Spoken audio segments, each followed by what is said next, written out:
Why are we still being gaslit over the true nature of the horrendous mass murder in Southport? Now, we're a long way into this.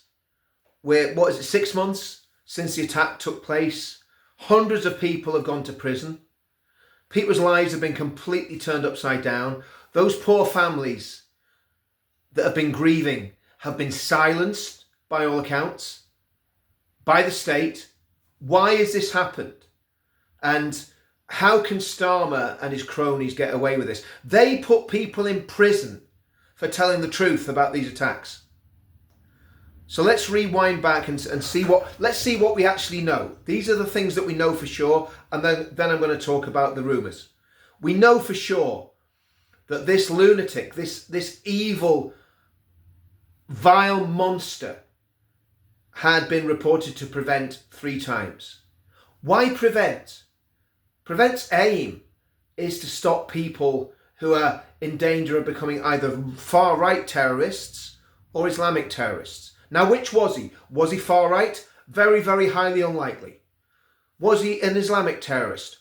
We don't know, because the state is not telling us. And of course, the censorious social media platforms aren't telling us. All the newspapers trotted in behind the state because there was the danger of prejudicing the case, that even despite the fact that the guy was found at the scene with a bloodstained knife in his hand after killing 3 little girls and trying to kill numerous others. He'd been reported to prevent 3 times. The last occasion, I think it was in 2021, he'd been looking at, and wait for it, the attacks in 2017 in London. Knife attacks by radicalised Islamists. Think about that. Let that just sink in for a minute. So he was on the radar. Attacks in Libya. And remember what happened in Libya. The jihadists beheaded Christians on the beach using, guess what? Knives. So there's a litany of failure here. But the biggest failure has got to be at the door of two-tier Keir Starmer. Because he has literally thrown the whole country under the bus. They have gaslit the whole country for months. Yvette Cooper as well.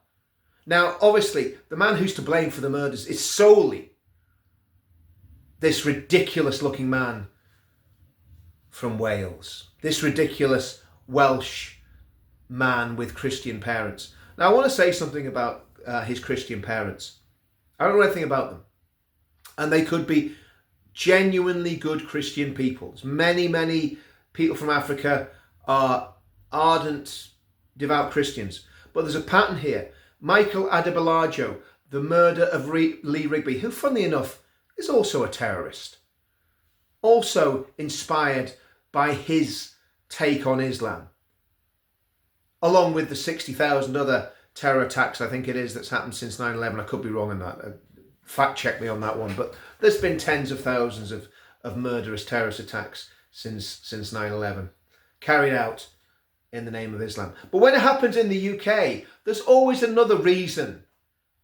There's always some other reason given. Normally it's mental health. Now, this man has been found to be in sound mind. So why did he do it?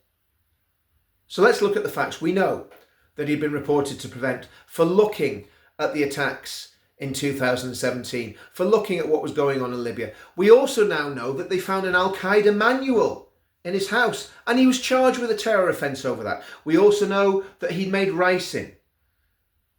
I wonder what that was for. Was it to help his mother bake a cake? I don't think so. So all of that. Now, I'm not Hercule Poirot. I'm not even Inspector Clouseau. In fact, I think Inspector Clouseau would have done a better job than the Merseyside police, certainly at putting the information out. So we know he had an Al-Qaeda manual. We know he'd been reported to prevent. We know he'd made ricin. Now, that's what we know. They're the facts of the case. Now, these are the rumours. But rumours and intelligence are not always false. Rumours can be true. When you get intelligence is invariably true, but there's not enough evidence with that intelligence to get a conviction or whatever it is that you're trying to do. So the very well-founded rumours are this: as he was carrying out the attacks, he was shouting either Allah help me or Allah Akbar. The other rumour is that people have been gagged by the police. The police did not want this to come out, that the attack was inspired by his belief system. And then finally, I met Tommy before Christmas and I asked Tommy about this. Tommy told me, he says, he was told in the prison.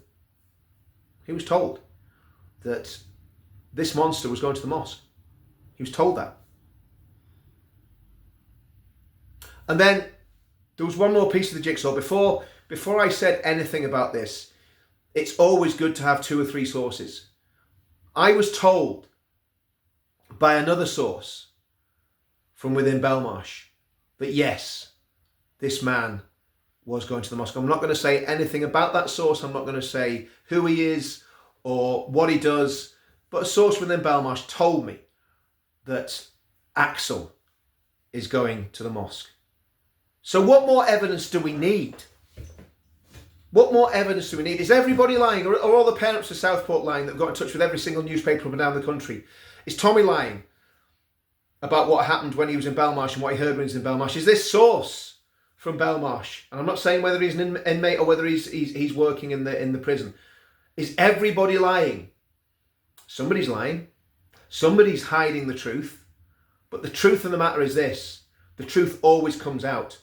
And when it does, all those prisoners that were put in prison, because those riots would not have happened if the truth had been told. Those riots would not have happened if Keir Starmer, this is what Keir Starmer could have done. He could have come to the steps of Downing Street, stood behind a podium and said this: there has been a terrible terrorist attack in Southport. The man that carried out the attack was doing it because of his Islamist ideology. There is no further threat to the public. We have captured the man. He's been arrested.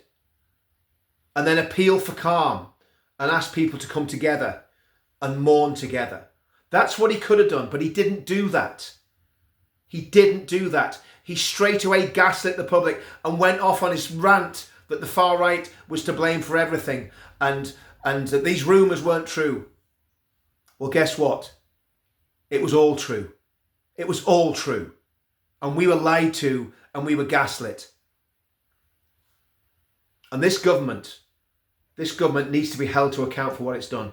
I despise them. I despise Keir Starmer. I think he's a vile, disgusting individual. Yvette Cooper's no better. And to me, they need to be held accountable, legally held accountable. I don't know how we do that. Hopefully Elon will come across with a big fighting pot of money and take them on. But yet another cover-up. The grooming gang cover-up went on for 30 years at least. And now another cover-up. Little children damaged and killed again. And the state is covering up to protect their multicultural nightmare that they've imposed on us. Anyway, enough said.